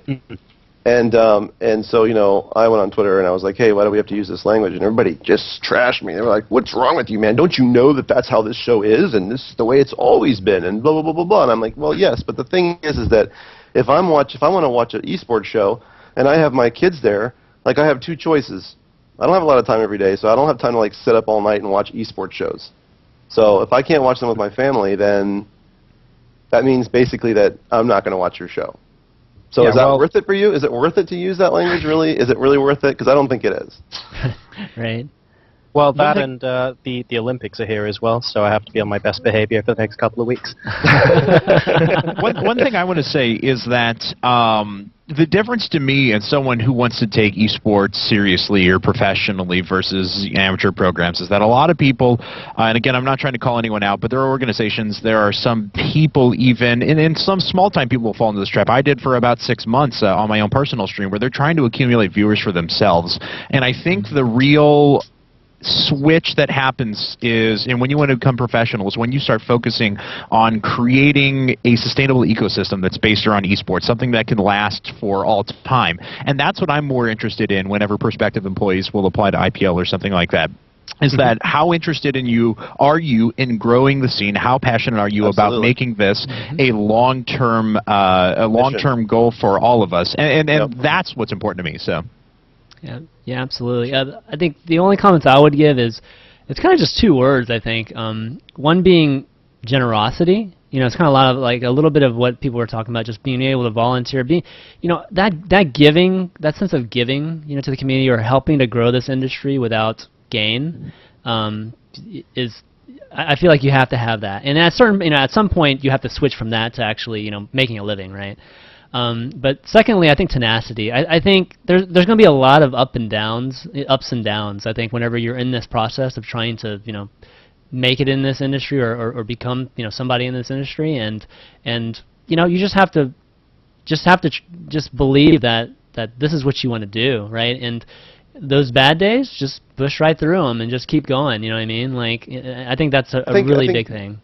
You also have to basically ask a question. I think you've done this really well, Chris, and that is, to say, okay, is what I'm saying or how I'm saying it or anything like that, is it adding to the content? Does it make sense? I mean, you clearly, when you're in a broadcast environment, you want to have content that is viewable by as many people as possible. I mean, movie studios, like the intense lobbying and money that they spend to try to get a PG-13 rating instead of an R rating is outrageous. They spend millions of dollars trying to get that PG-13 because they know that if it's PG-13, more people are going to be able to go into the theater and see their movie, and their revenue is going to be much higher. I think it's the same thing here. I think you want as many eyeballs as possible watching your content. And I think if you are making decisions that aren't additive in the value that's being delivered through that content to those eyeballs, you're making bad decisions. Yep. Yeah, I agree with that. All right, John. Well, I appreciate you calling in, buddy. Maybe we'll try to take 1 or 2 callers here before we call it night. But guys, Jurasar, this guy's John Sargent. He's AKA Jurasar. Great caster. I mean, I'm talking top tier caster that not many folks know about yet. So listen to this guy. This guy, I'm serious. I'm not even like just trying to promote you. Everybody knows about this guy, dude. Come on, man. I mean, a lot of people do know him, but didn't I see you in an IHOP? He's got the sexiest British accent there is out there. You should be casting big events. I mean, that's like ridiculous. Well, I just came back from casting a couple. But Jarsar sounds he sounds like the guy who's going to offer you tea and crumpets and something. Like that. Thank you, sir. I will come by. I will personally serve you tea. Speaking of serving you tea, was it not you that I saw at 2:00 in the morning in an IHOP when I was in Anaheim? That was you, wasn't it? Yes, it was. I knew I recognized you from somewhere. But no, hopefully there will be a couple big events to come. Obviously, Kevin has a thing or two to do with a couple of those, and cool. I need to prepare for one of them on Saturday. So things looking quite a lot of fun. Of course, schedule pretty packed with IPL, and I'll be in Hong Kong for the next month. But fingers crossed, still casting from there. I should be maybe doing a bit of IPL and play him as well while I'm there. So thanks for having me, Chris. All right, thanks, John. All right, Kevin, I think you got to get going, right? So Joe needs his computer in 5 minutes to do his show, so my apologies. Any quick shout-outs? You want to do some quick shout-outs before you go? Oh, well, just want to say thanks very much for having me on, Chris. Really appreciate it. Mark, Ben, it was a pleasure talking with you as well. Everyone, I mean, you can find all my stuff, IGN.com/IPL. That's where I'm at. That's where we're at. And appreciate everyone's support. Love to you all. We have Slayers versus Liquid tonight at 4 p.m. Pacific. We see who goes to San Francisco to join IM. So I'm really looking forward to that. See you all later. Yep. Big thanks, Kevin. Awesome. Adios. Bye. See ya. Yeah, and I actually am going to have to take off in about 5 minutes as well. Okay. So how about one more caller? One more caller sound good? All right. All right, let's do this. Say bye to Kevin. Okay, Jace. And yeah, guys, sorry, we're kind of running late, or not really running late time-wise, but again, Ben's got to go, and I knew that beforehand, so we just have to. Uh-oh, what happened there? Jeez. Oh man, stuff got rearranged. Yeah. Hey Jace, you there? Hello, can you hear me? Yeah, we can hear you. Great. How you guys going?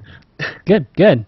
You got a question for FishStix or Mark here? Yep. This is just a quick question from Mark. As the manager of Quantic, when you're looking for players, do you kind of try to look for a nice balance between homegrown talent and obviously, a lot of foreign teams seem to be, going into getting Koreans like Liquid Tasia and things like that. And I noticed, you have like 1 or 2 Koreans in your team as well. But do you try to get like a balance of, Koreans and foreigners, or do you like just look at the skill and the personality of the player? Like, what comes into factor? What's going through your head when you're looking for a new player?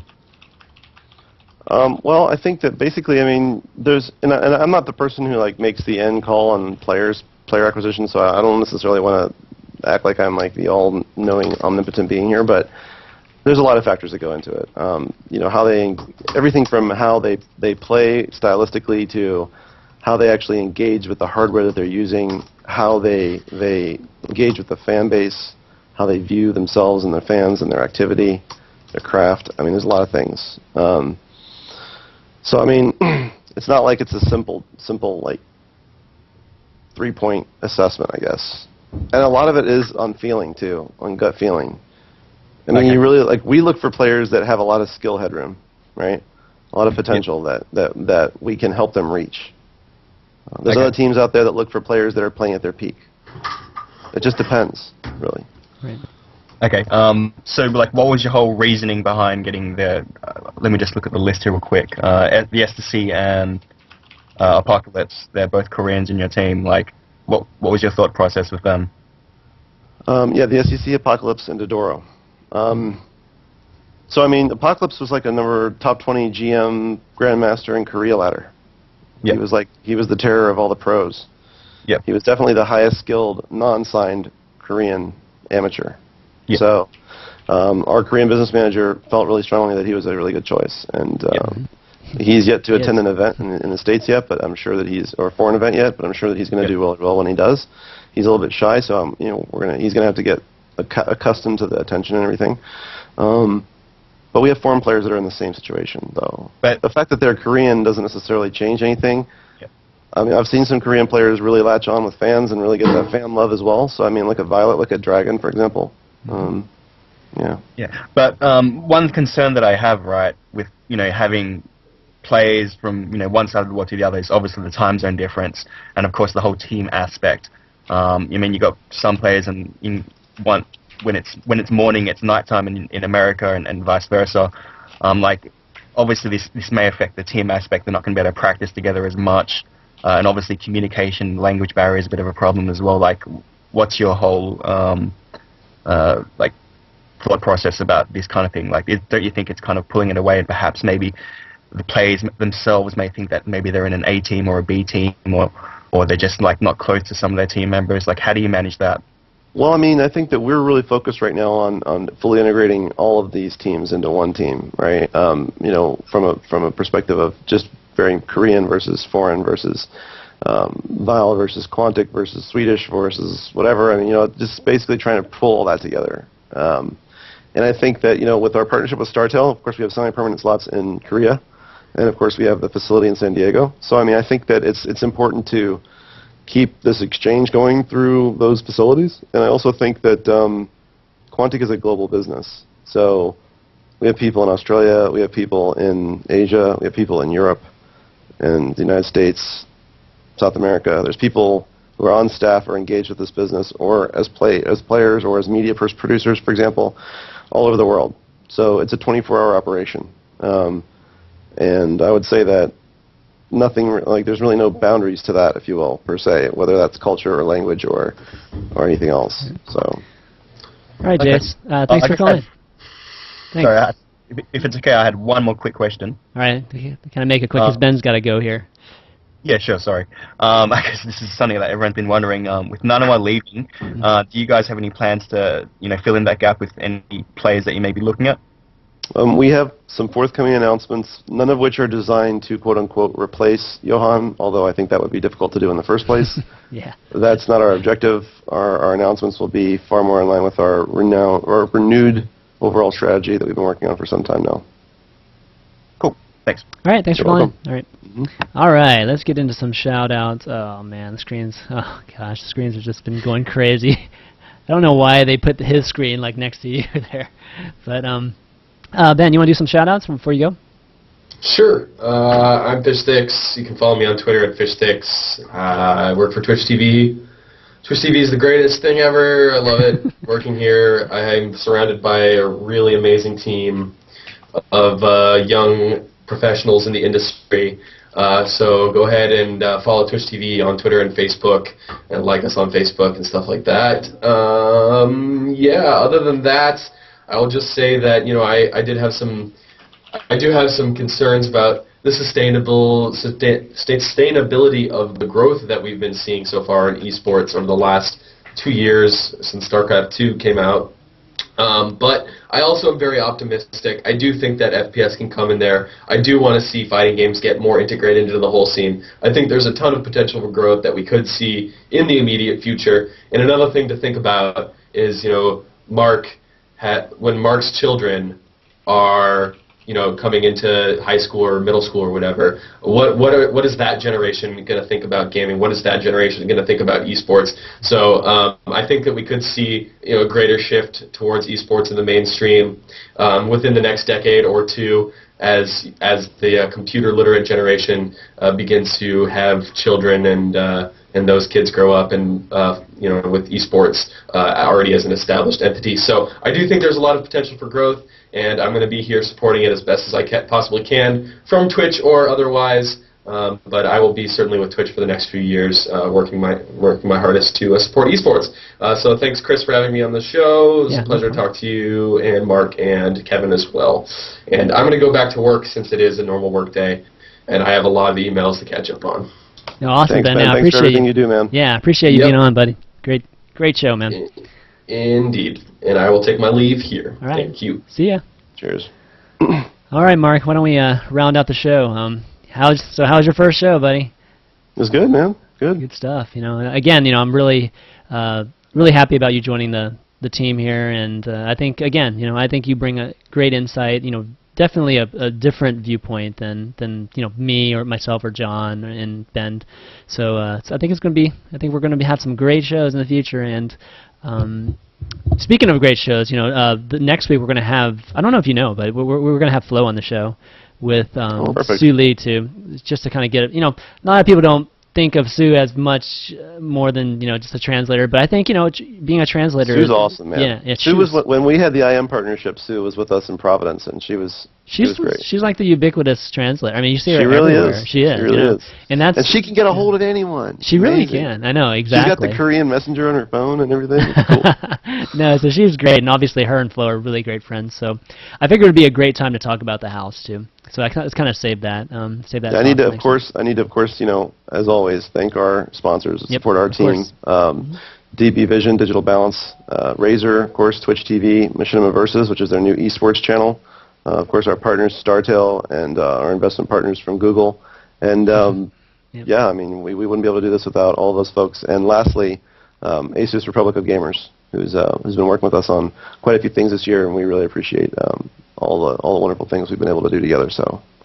All right, amazing guys. Yeah, shout outs. I don't, only shout outs I have are really to the mods that have been helping out, just throughout this whole show. And mods are volunteers. They're a perfect example of just folks that are trying to help out, help grow esports, right? And they do a great job. And I have a group of guys that help me out with all my shows. So they do things like, I just bounce ideas off them. They kind of give me feedback. So big thanks to those guys. I don't thank them enough. So I just want to give them a shout out. VODs for the show, guys, will be up later tonight. So if you missed it, you can check it out on youtube.com/ChanmanV. Other than that, just follow everybody that was on the show. Follow their Twitters. All our Twitters are on the overlay here. So follow that. And if you I appreciate if you click the follow button too on this Twitch, because that's the best way to keep up with this show and Pro Corner, because I only stream whenever the shows are on. So yeah, there's no way you can follow too many Twitch channels, by the way. Exactly. That's not possible. Exactly. So yeah. So anyways, guys, that's going to be it for I almost said Pro Corner. Jeez. That's going to be it for Climbing the Ladder this week, and we will see you next week. Peace. Cheers. Thanks. Peace.